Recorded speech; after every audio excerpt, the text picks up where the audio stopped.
to introduce yourself. Let us start. Hello everyone.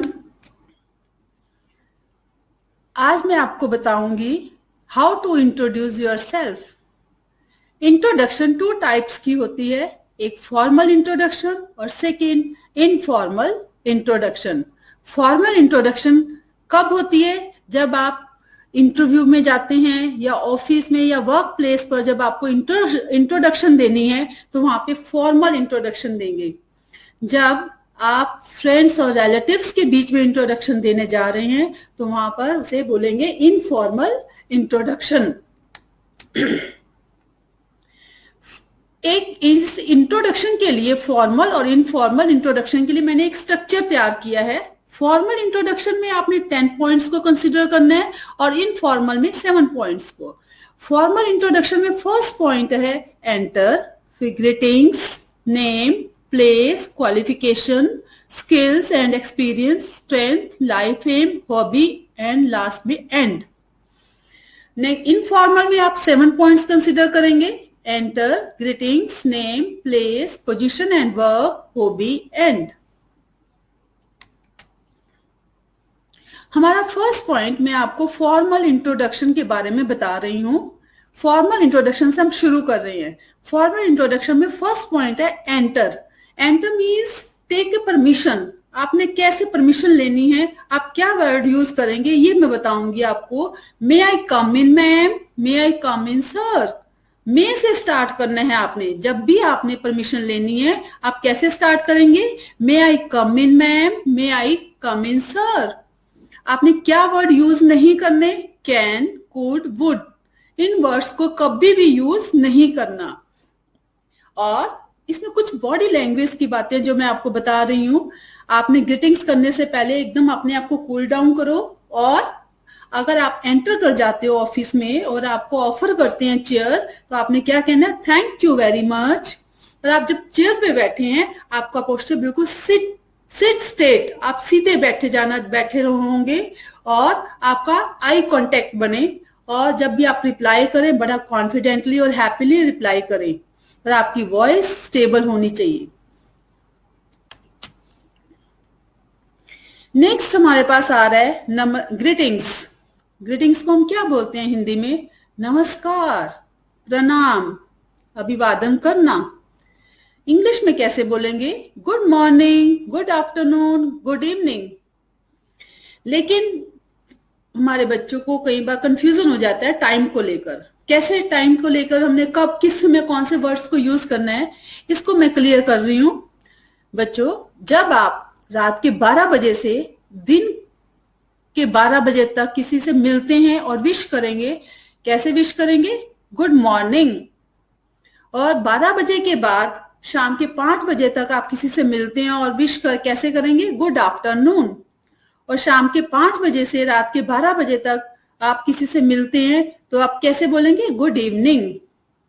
और अगर आप रात के 12 बजे से लेके अगले दिन शाम के 5-6 बजे तक किसी से बिछड़ रहे हैं, आप क्या बोलेंगे उसको? गुड डे और हैव ए नाइस डे. और अगर आप शाम के 5 बजे से लेके रात के 11:59 तक किसी से बिछड़ रहे हैं, आप क्या बोलेंगे उसको? Good night, good night. तो यहाँ पे 2 चीजें आपने ध्यान में रखनी है. कौन से 2? फर्स्ट, आप जब किसी से मिलते हैं और एक किसी से बिछड़ते हैं. जब किसी से मिलते हैं तो आपने क्या कहना है? गुड मॉर्निंग, गुड आफ्टरनून या गुड इवनिंग, टाइम को देखकर. या जब किसी से बिछड़ते हैं तो आपने कैसे अपने बताना? गुड डे और हैव ए नाइस डे या गुड नाइट.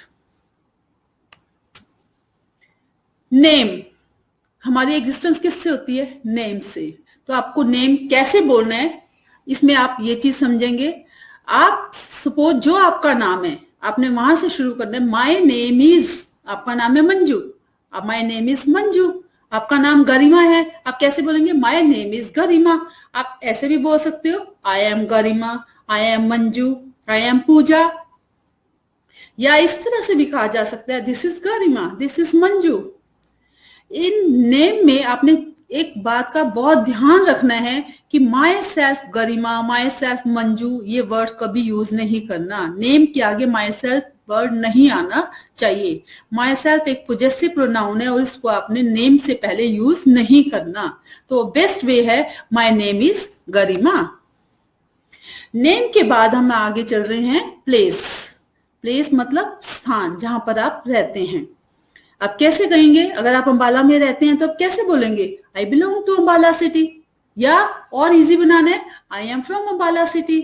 या आप कैसे कह सकते हैं? I am basically from Ambala city, Haryana, साथ में ऐड कर दो। और मान लो आप अंबाला के रहने वाले हो और आप इंटरव्यू देने गए हो और इंटरव्यू वाला वियर जो प्लेस है, इंटरव्यू का प्लेस है, वो भी अंबाला में ही है। आप कैसे बोलेंगे? I am from Ambala city itself.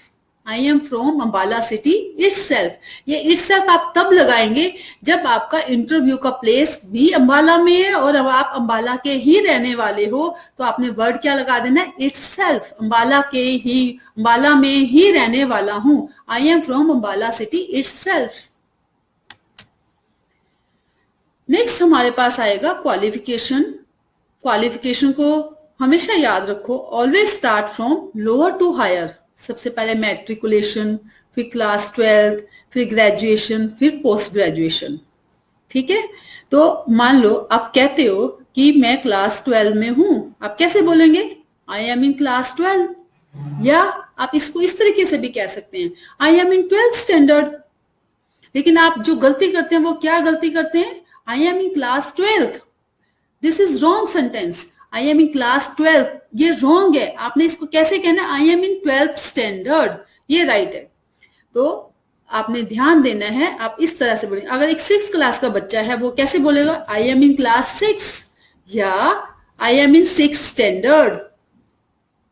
Suppose आपने ग्रेजुएशन कर ली है, आप उसको कैसे बोलेंगे? I am a graduate.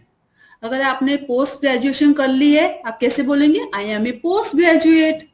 या आप अभी कर रहे हैं, ग्रेजुएशन कर रहे हैं, अभी आपकी बीकॉम पूरी नहीं हुई है या बीएससी कंप्लीट नहीं हुई है, आप कैसे बोलेंगे? I M pursuing graduation. एक और तरीका है कहने का, जैसे आप कैसे कहेंगे? I have completed 12th from Haryana board with 95% marks. आपकी मार्क्स की परसेंटेज आप वही लिखेंगे जो आपकी है। अगर आपने 12th पास कर लिया तो ये लाइन लिखेंगे। Skills and experience. Skills and experience में आप बहुत कुछ लिख सकते हैं। सपोज स्टार्टिंग करते हैं, अभी आप ग्रेजुएशन करके हटे हो और आपको कोई एक्सपीरियंस नहीं है, तो वर्क एक्सपीरियंस नहीं है, तो आप कैसे लिखेंगे? I am a fresher. ये वर्ड कब यूज करना है? जब आपके पास एक्सपीरियंस नहीं है। अगर आपके पास एक्सपीरियंस है तो फिर आप कैसे लिखेंगे? I have 2 year experience in computer science, या I have 2 experience in computer science as a teaching. क्या पढ़ा रहे हो उसका लिख दो। या आप यहाँ पे अपना रोल भी मेंशन कर सकते हो। कैसे? आपका role as a manager, as a engineer, किस तरीके से आप वहां पे काम कर रहे हो, यहाँ पे रोल भी मेंशन कर सकते हो। तो ध्यान देना, अगर आपके पास एक्सपीरियंस नहीं है तो फ्रेशर वर्ड यूज करेंगे, और एक्सपीरियंस है तो वो साथ में मेंशन करेंगे विद रोल। स्ट्रेंथ। हर किसी की कुछ ना कुछ स्ट्रेंथ जरूर होती है, यानी पॉजिटिव पॉइंट्स जरूर होते हैं। तो आपको अपने पॉजिटिव पॉइंट्स यहाँ पे मेंशन करने हैं। तो पॉजिटिव पॉइंट्स में आप कैसे मेंशन करेंगे? अगर मान लो आप अपने काम को बड़ी ईमानदारी से, बड़े डेडिकेटेड तरीके से करते हैं और आपको लगता है कि नहीं, जो काम मिला पहले मैंने पूरा करना है, तो आप उस बात को कैसे कहेंगे? I am self motivated and dedicated towards my work.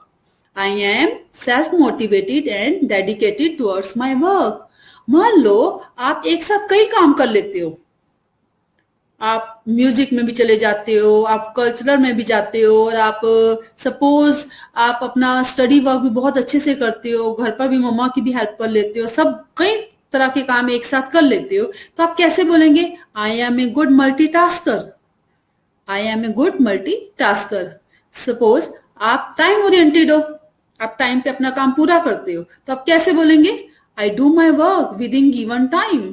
I do my work within given time. Life same. हर किसी की लाइफ के कुछ ना कुछ एम जरूर होते हैं। क्लास 12 तक आते आते बच्चों के एम सेट हो जाते हैं कि हमें क्या बनना है, और छोटे बच्चों को भी धीरे धीरे क्लैरिटी होनी शुरू हो जाती है। तो क्लास 11th 12th के स्टूडेंट्स को तो अब तक क्लियर ही हो चुका होगा कि हमारा एम क्या है। और वो बड़े इजीली मेंशन कर सकते हैं। आप सपोज कई बार छोटे बच्चे बहुत जल्दी से बोलना शुरू कर देते हैं, मैं एक डॉक्टर बनूंगा, मैं एक टीचर बनूंगा, मैं एक इंजीनियर बनूंगा, और आप इसे इंट्रोडक्शन में कैसे इस पॉइंट को लिखेंगे? I want to be a good teacher. अगर आप डॉक्टर बनना चाहते हैं, I want to be a doctor, या I want to be a engineer. अगर आप IAS ऑफिसर बनना चाहते हैं तो कैसे बोलेंगे? I want to be an IAS officer. और एक और तरीका इसको कहने का, aim of my life is to be a teacher. आप कैसे स्टार्ट करेंगे? Aim of my life is to be a teacher. Next, hobbies. आजकल हॉबीज पे बच्चे बहुत ध्यान दे रहे हैं, पेरेंट्स भी बहुत ध्यान देते हैं। तो मैं मानती हूं कि आजकल बच्चों की हॉबीज एक से अधिक हैं। तो अगर आपकी हॉबीज एक से ज्यादा है, आप कैसे कहेंगे अपनी इस हॉबीज को? My hobbies are listening to music and reading. अगर आपको सिंगिंग पसंद है, अकेले सिंगिंग पसंद है, आप कैसे कहेंगे? I love singing.